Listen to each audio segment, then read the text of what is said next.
Would you believe that there actually is one silver bullet that will fix any relationship issue? Really, one silver bullet, one thing that you can be doing that actually is at the root of all things that fix relationships with issues. Do you believe me? Well, if you want to learn a little bit more about this, keep listening.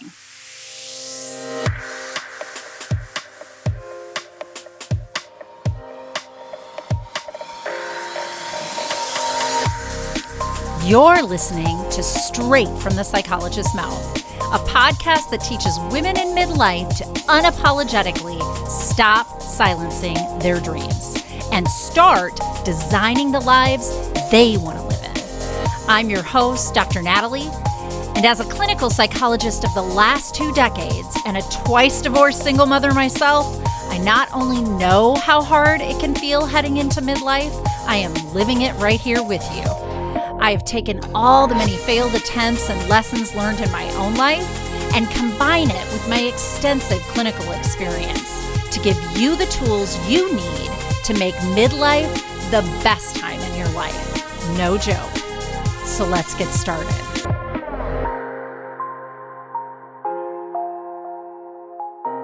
Welcome back, everybody. March. I am so excited about the next 4 podcasts. This series is going to blow your minds. I promise you. And you know that question that I asked you up front, do you really believe that there could be this one silver bullet that would fix any relationship issue that you could ever imagine? I'm going to be answering that today for you. And I promise you, there really is one underpinning of all the tools that you need in relationships. There is one that solidly underpins all the others. And when you have that in place, you can transcend most relationship issues. And if you stop being able to transcend a relationship issue, it may be because this underpinning is not in place, right? Okay, so we'll get into that in just a minute. But because I am doing this series, I'm just going to remind you, if you haven't listened to the previous podcast, please go on back and take a listen. So we're talking about midlife mastery, and I'm going to be sharing in the next 4 weeks 5 different areas that are the most common areas that women struggle with in midlife. If you do a little Google search, you're going to probably come up with these 5 things. In the next 4 weeks, I'm going to be talking about those, but I also am going to be giving you solutions. I'm also going to be talking to you about how do I remedy this, right? And even more than that, I am offering all month long a 30-minute assessment for free, a one-to-one coaching assessment with me.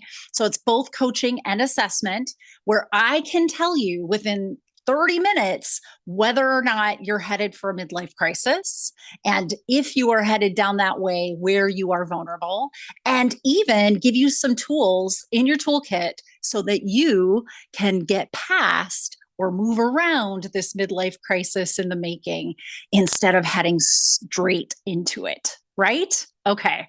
So if you want to do that, go to the notes for the podcast and click on the link to meet with me and set up that one-on-one appointment. So the one-on-one appointment with Dr. Natalie, getting your assessment and your coaching link is in the notes for this podcast today. And honestly, I would, if you're not driving, if you're listening to this podcast in any other way, I'd like stop it right here, go to the notes, click on that link and come and meet with me, because you would be really surprised what it is that I can figure out by assessing these different areas, these 5 different areas. And more than that, I'm going to be assessing some areas that are resiliency factors that I'm going to be talking about through the next 4 weeks as well. Those are the things that are kind of the antidote to whatever the problem is that will be, or topic area that we'll be talking about. And that is really what I can give you some insight into, is where your vulnerabilities and strengths are and what kind of tools in addition you might want in your toolbox going into midlife. Okay. But no further ado, let's get into this podcast. So The topic today is obviously relationships. Okay. And for women in midlife, relationships definitely is like it comes up number one most of the time as the place where there's the most rub. And it makes sense when you dissect it a little bit. I mean, in midlife, women are really in the middle. They're centered. And so there's people older than them, people younger than them, but they're kind of the Wednesday of the week, right? So in the middle, you're probably still raising children, but you're also taking care of aging parents. And relationships and how you show up in relationships is changing remarkably. So, for instance, while your relationship with your parent that mostly was a relational relationship. What I mean by that is like you were just loved by them, attached to them, but they weren't giving you anything. You weren't being raised by them anymore. That actually is changing into what we would call a transactional relationship where you are taking care of them because as they age, they're going to need more of that kind of care. So it's moving from relational to transactional. Whereas the relationships with younger generation, so your kids, even if they're getting older and moving out of the house and becoming college children, I mean, all of that aging early on is moving them from transactional where you were doing everything for them, right? Babies need us to do everything. 18-year-olds need us to back off and need to fall on their face if they need to learn what they need to do. And sometimes that's even our 25 and 30-year-old children, right? So that relationship with your younger generation is trying to move from transactional to relational. And all the bumps that are coming up are usually because you're throwing old transactional behavior at your children instead of showing up with them relationally. I know this sounds kind of weird, but let me just put this all in perspective with a story, of course, because I think that this particular story really saliently kind of grasps what I'm getting at here. So just recently, I went to a children's play with my daughter and some friends of ours. And at the play, we were at a school that I hadn't ever been to, but a little outside of our community, but within driving distance. It wasn't like it was far away, but it wasn't a community I would have normally been familiar with. And I saw a couple and I couldn't quite place them, but I just knew that I had to know them. I'm like you're going through the mental Rolodex, which let me just tell you in midlife, whoo, there was, first of all, I've known a lot of people. And sometimes when I see people in person, how I know them is they might have been clients of mine in a therapy sense. So I shouldn't be letting anybody know that I know them. So I'm not talking to my, the friends that we're with, like, do you know those people? Because I don't want to let that cat out of that bag. Right. So I'm going through my own mental Rolodex, just noodling on this.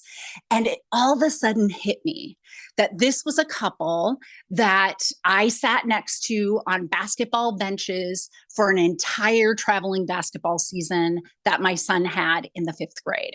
Now, my son is a freshman in college, so this was a long time ago. And in particular, here's even more fascinating. My daughter is 8 or just recently turned 8. So I was pregnant for almost this entire basketball year, except for right at the end when I had her. And I think she came maybe to the last few basketball games, but not very many. And then most of this particular traveling team also kind of played together all through the summer just to continue to practice so that they could try out for the traveling basketball team the next year. And it just so happens in 6th grade that my son moved into a different traveling basketball team. So he didn't play with these folks anymore. And so really, I have not seen these people in almost 9 years because I was pregnant during most of this traveling basketball season, which feels like it lasts forever, but I bet it lasts like 5 months, maybe 6. And like I said, it might have extended into the summer a little bit. So it might have been a little bit longer than that. But I'm like, I finally put it together. I'm like, yes, I know this. And so I turned to the people that I'm with and I said, I know those folks. I can't remember their names, but I guarantee you they are the parents of one of the kids that was on this basketball team with my now college age child when those two children were in the fifth grade. And the person I'm with kind of peripherally knows these folks. Okay. So she looks at me and she's like, that can't be because they have like middle schoolers and some early high schoolers, but I don't think they have any kids that are older than that. And I'm like, I guarantee you, they have a child that's at least 18 years old. I guarantee. I mean, he might have been a young one in his class, but he's somewhere around that 18-year-old mark because he must have graduated high school last year and be in college or college age at this point, So she's bold, my friend, and she just walked up to these people and she's like, well, my friend here thinks that she knows you from 8, 9 years ago when your kids were on a basketball team together. And the couple kind of looks at me and then they look at her and they're like, I can't place her. But yes, we do have a son that's a freshman in college and did play traveling basketball for his entire career. So it's totally possible. We just can't place your face. And I started to talk to the couple, like hoping like, hey, I said, well, first of all, I was, here's my 8-year-old, but she was in my belly because I was pregnant for most of this season. And my son only played on the team with your son for one season in the fifth grade. Yep. Didn't jog their memory. Then at this point, I was starting to feel like, really? You didn't really? Okay. So back up a little bit. In my son's life, most of the time I was a single parent. Now, in the fifth grade year, I would have been with my first or second husband, rather. I wasn't with his dad, but I was with my second husband. But truth be told, the persons that came to those games were usually me and sometimes his stepdad. So we would be there every single game, and you had to get them to these games, right? Like rarely, if ever, did I ask anybody else to drive my kid. I mean, I think there might have been a time, but really, honestly, most of the time I was there. I had a butt on the seat. And as my butt got bigger, because I was pregnant, people would give up their seats because sometimes you're just like in these folding chairs along the side of a little elementary school gym, barely your foot is like touching the out of bounds line. It's just like right there. So I know that I was there for almost every single game. I honestly would believe that it's every single game. I can't think of a game that I missed, honestly. So I'm getting a little irritated with this couple because I'm like, yeah. And I'm like, it's, my son. And he was like, he played the point guard and kind of the backup point guard. And sometimes he'd play a wing. And I think your son was like one of the taller ones on the team. And so he usually was post or, but they sometimes, I think they even play together. Like they were one of the 5 that played in their like team B when, the first starters came back in. And this couple is just like looking at me like I'm crazy, but they glommed on to his name, my son's name. And they're like, I remember him.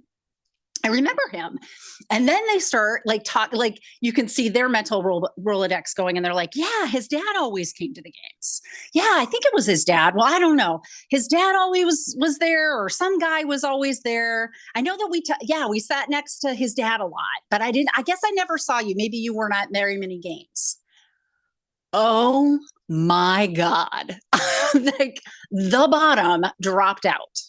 And I was so shocked. I honestly, that's all I can say is I was so shocked that they didn't realize that I had schlepped this child around pregnant as hell. Another little backstory on this is the driver's side door of my Mazda 6 had broken about 4 months into that pregnancy. And so I was climbing in and out of the passenger side of my Mazda 6 for the entire pregnancy. Honestly, because I still drove that car past having my daughter. So I'm like, how in the hell do you not know that it was me that was always there? Like I was always there. And I was a little miffed. Like as the more I started to think about it, I mean, I was shocked with them, but I like left and I'm like, how is that possible? How is it possible this couple doesn't remember me when I was at literally every game? How is that even possible? Right. I think once I had to give them a check because my son's dad didn't give them a check for something that we were doing, t-shirts or something. And I didn't know. And I physically remember writing a check and giving it to them. And again, we know this was 9 years ago because I physically wrote a check, but that's aside. So, wow. I was like, how is this even possible? How is it possible that nobody would remember me when I literally was always the one that was schlepping my child around? So one of my joys, it's one of my best memories actually, is being able to be at those events for my kid. And it just flabbergasted me that these people didn't remember who I was. So what does that have to do with today, Dr. Natalie? Well, here's what I know to be true about myself 9 years ago. I was a consummate people pleaser. I'm still kind of a recovering people pleaser. I'm doing my best here, but not unlike many women, and certainly many women in midlife, I realized I was a people pleaser. Like I was yes, yes, yes to all the things. Yes, I'll take the kids here. Yes, I'll pick up that extra client. Yes, I'll, make sure that the church has this. Yes, I'll make sure to, bring goodies to the next basketball game for the kids. Yes, yes, yes. People pleaser all the time, didn't have anything to say but what people wanted to say. And I really revolved around being that kind of a chameleon. Like if you caught me at work versus in the community, I might look very different because I was people pleasing around the people I was with. And by design, here's what people pleasers do. People pleasers are the way they are because they are deathly just avoidant at all costs of any kind of conflict. And they feel like things are conflict when they're nothing, when it's just like an uncomfortable, you have a little bit of something, something in your tooth and you need to take it out. Like that's conflict. Oh my God, I couldn't tell anybody that.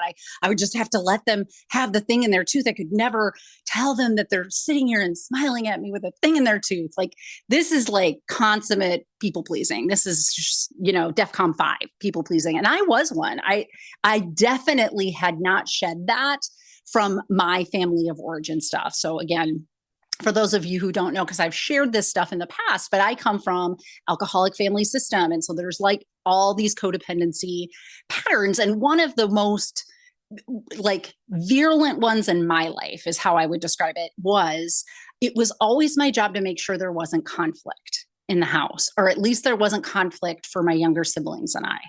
So when there was an inevitable conflict because you weren't sure what kind of parent you were going to get or what kind of, arguments our parents would have been in or whatever, I was the one that kind of like made sure that we were out of the way, made sure that things were taken care of. And even more than that, I started to get really super good at making sure there never even erupted a conflict because I would keep everything under control, right? I would keep everything in line.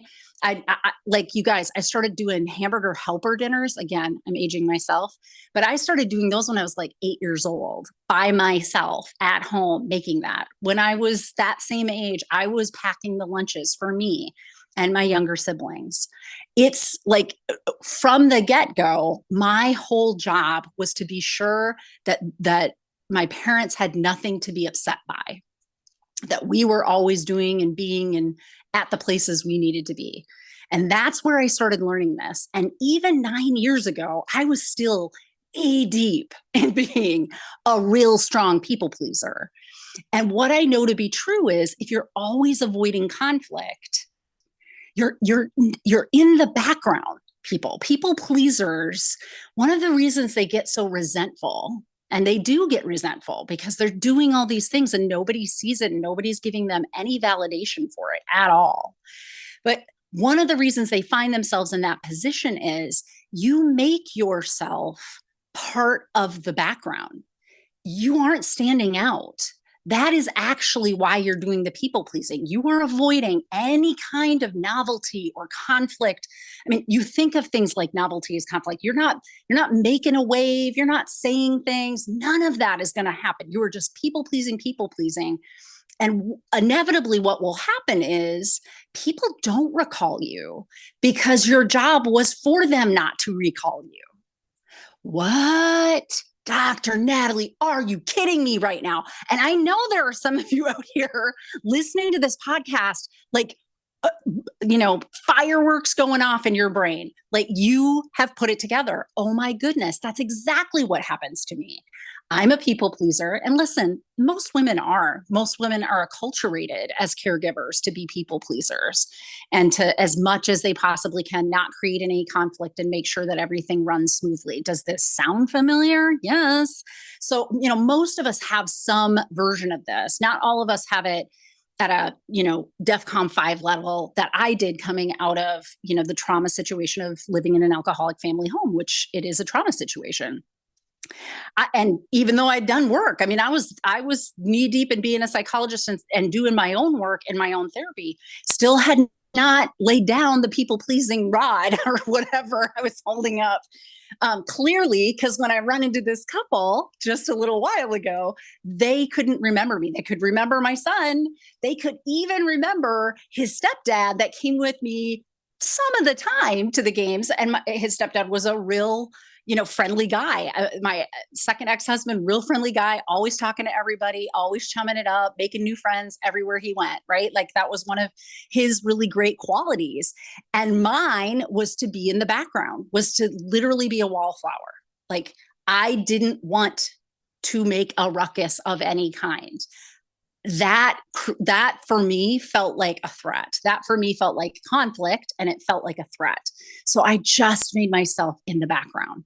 And so much, I did it so well, people, that almost a decade later, this couple could not place me, even though I had been at every single game that entire season with them.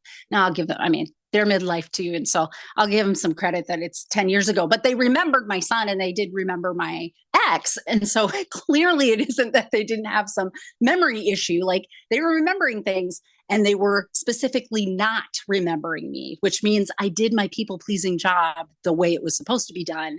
And I made myself obsolete. And this, my friends, is one of the things that is causing the relationship difficulties for women in midlife. If you've been a people pleaser this way, you've coasted for a long time without it getting uncomfortable yet. It's actually worked for you at this developmental stages that you're in, raising kids, being, early in your career, zealous, trying to work up the ladder, being in your community, making sure to, make a name for yourself in some capacity. One of the ways women do that, or they think that they do that they're acculturated to do that, is to say yes to everything and bring the brownies when they're needed and take kids, to the places they need to go when somebody doesn't, so you can carpool, whatever. This is what we do. And we do it and don't realize that part of what that is an avoidance of conflict when it's at these levels of people pleasing, to the level of, I don't want to be noticed. I don't want to cause a ruckus. I don't want to create conflict. So if I'm doing my people pleasing well, nobody even asks if I'm here. Everything goes off without a hitch. And that's what I do.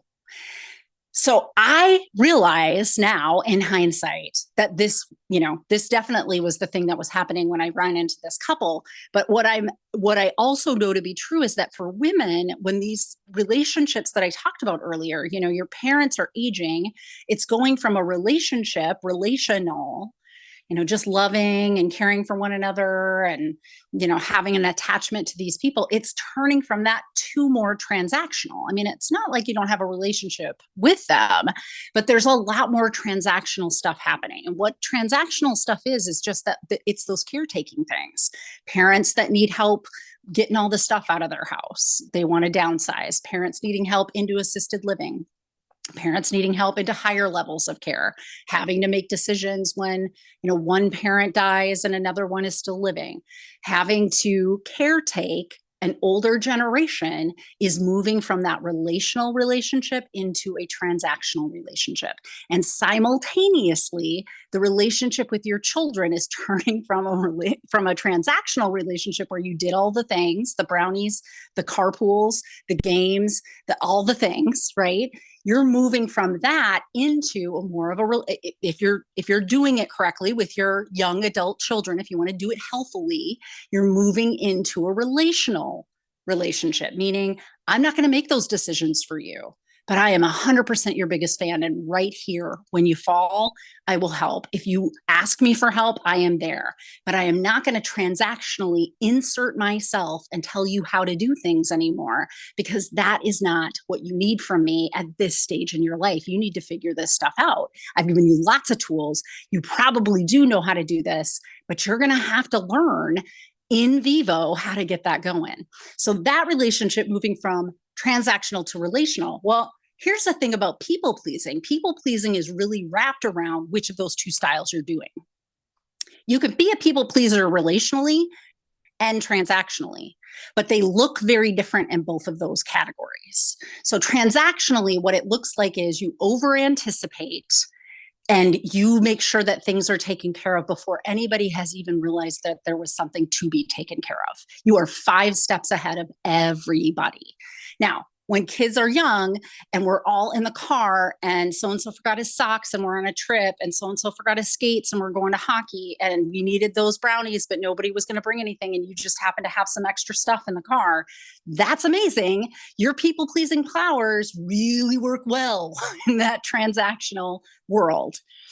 When you have a 24-year-old who's graduated from college and hasn't been able to find a place of their own in a job that can support them living in a place on their own, moved into your basement, and you want to help them preemptively finding jobs for them or talking to them about what you think they should be doing or sharing with them financial, forecasting, not useful unless they've actually asked for that help from you. But that's a relational interchange. When somebody comes to you and says, I need help, could you help me with this? Yes, I love you. I'm your biggest fan. But a parent that transactionally people pleased their young ones, when they have young adults, if they start showing up transactionally, it feels icky to those young adults. Young adults will say things like, you don't believe in me. I don't think you believe in me. I don't think you understand where I'm coming from. I don't think you trust that I'm going to be able to do this on my own. And that's what they need from you. They need trust. They need you to be their biggest fan. They need you relationally, right? And so if your people pleasing skill set is transactional with them, it's going to fall flat. And the other is true as well. So if you're people pleasing relationally with your mother, or how about this, your mother-in-law, right? You're people pleasing with them is, I'm just going to let her believe that her ham is the best every time that we have it. She always makes ham and none of us like it, but we're all going to eat it because we're going to relationally people please this woman. We only have to come and see her twice a year. So it's ham twice a year. Everybody suck it up.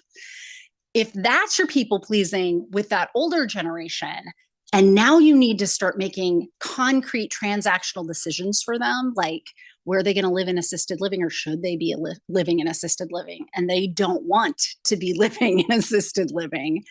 Now that people pleasing of doing what they want isn't going to work. You actually have to show up transactionally and make a decision for them even when it's hard. And you're not used to pleasing them in that way or over anticipating and getting them what they need that way. So it gets kind of clunky, right? And here is where you're stuck in the middle, literally in middle age. Women struggle in these relationships because the way you've interfaced up until this point is most likely not going to work for you from this point forward. And that is what the shift has to be. I'm not saying that everybody is a people pleaser to the point of it being problematic, but many are. I've seen many a woman struggle with that. And I know all of us are people pleasers to some extent because societally and culturally, that's what we've been trained to do. And when we hit midlife and the relationships change and they feel like they change overnight, fast, on all sides of us, which there's truth to that. all of a sudden our superpowers aren't working anymore. In fact, they might be causing harm in relationships. And the stress of all that is just encroaching on us. So, to go back to what I enticed you with as we came into this podcast. So, Dr. Natalie, what's the one silver bullet then that's going to help us with this thing? Well, my friends, I want you to understand that what I'm going to tell you is the foundation to several different kinds of tools relationally that you might use. But if you don't have this foundation, that silver bullet, that foundation is super important, then the other tools you try to use aren't going to work so well. So what is it? It's boundaries. I know, I can just see all of you listening in your cars and on your walks. You're like, dang it, damn therapist is going to say boundaries again. What the heck? Well, let me explain myself. Let's back up. Let's back up. Do you know what boundaries really are? Right? Like, I really don't think that people pleasers that have been acculturated to be people pleasers know what boundaries are. We think of boundaries as that thing that is conflict. We think that when I say no to something, people are going to lose their minds. And so we've learned actually to fear setting up any boundaries. Listen, people, that was by design. If they kept us chasing our tails in our people pleasing lives, then nobody else had to pick up the slack, and we were doing all the things, and we were doing them so well in the background and preventatively, so nobody even knew, or like anticipatory getting things done, so people didn't even know they had something that needed to get done. Like, we do it well, nobody notices us. That's the reward of it, is nobody sees you, and 10 years later, 9 years later, they don't remember you. Okay, so when you are trying to change this, remember that you have some pretty backwards ways that you've been taught what boundaries really are. So let me talk to you about what clinically, from a psychologist's perspective, what a boundary really is. And actually, I'm going to use a quote from Prentice Hemphill.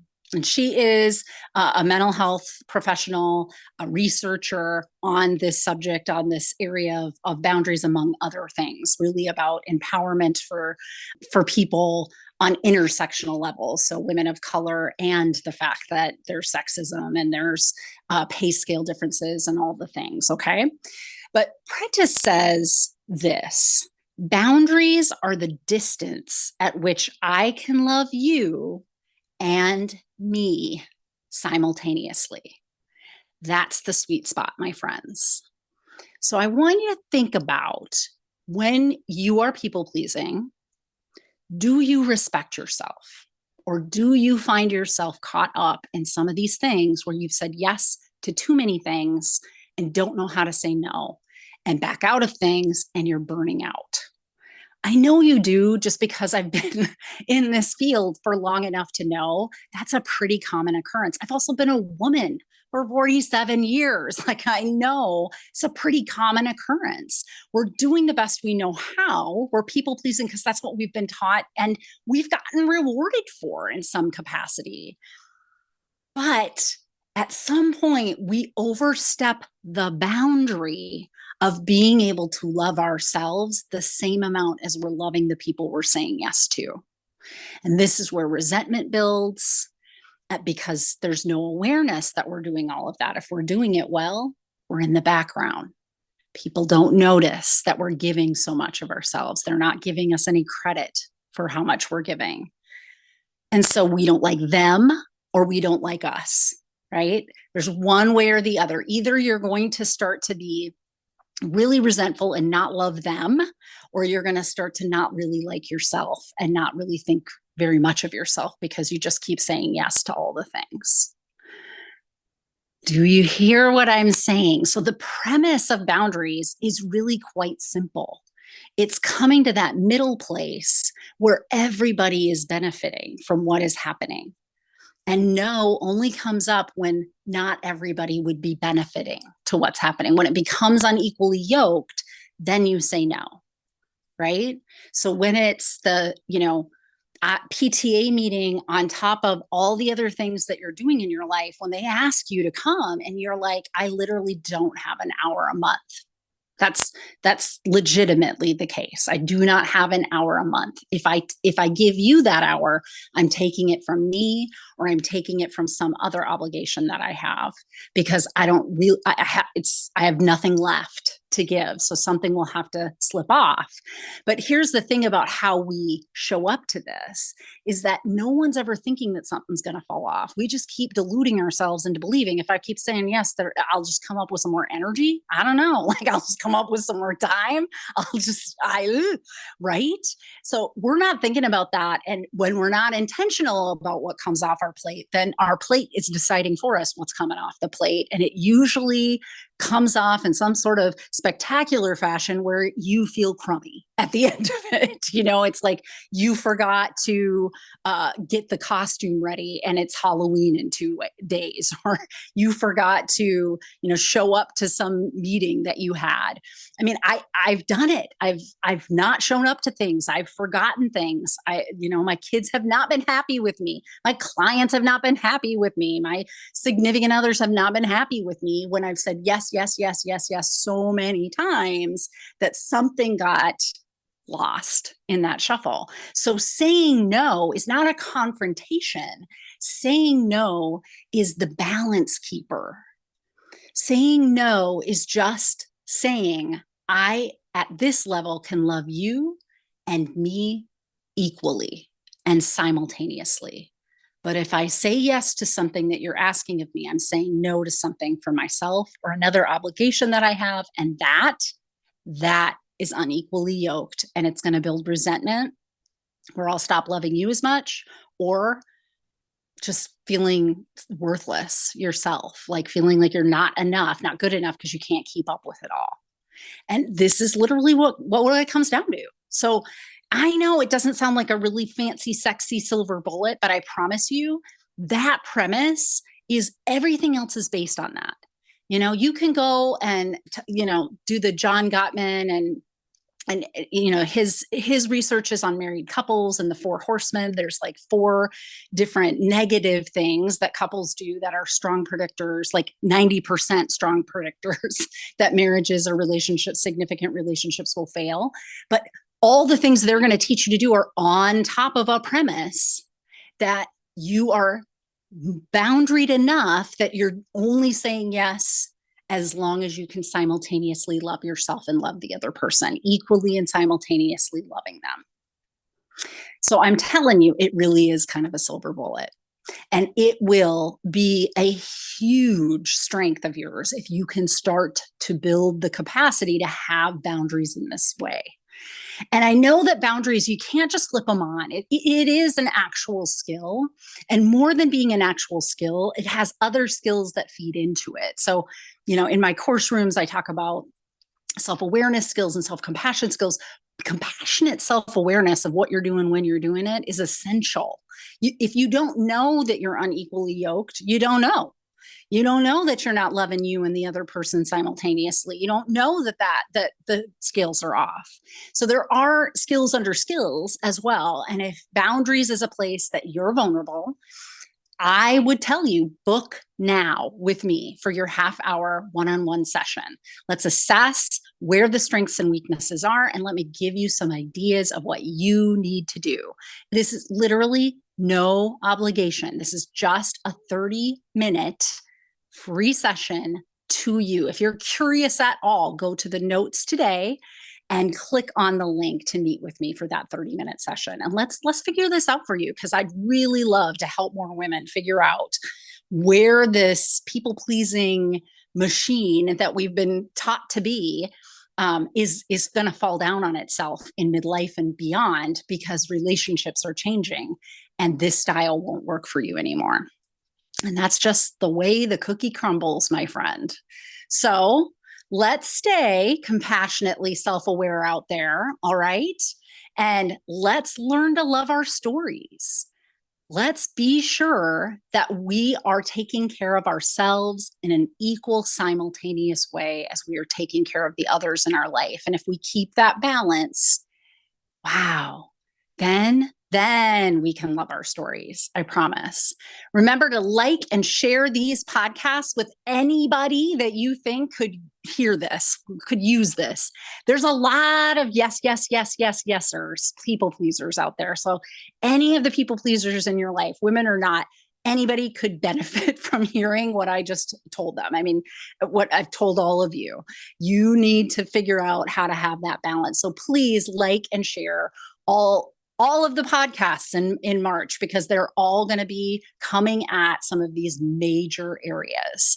Next week, we're going to focus in on one of the areas that I love the most, and that is career and finance. It is a pivotal place for women in midlife. It's just a pivotal place, period, for all of us, the way Western culture is set up, but it's really pivotal for women. And there's a reason why in midlife we start to get super uncomfortable. Some of them are obvious, some of them are not. Like, there is unequal pay and things of that nature systemically that are not working in our favor. But really, there's a bigger thing that underlies this, and that's a sense of security.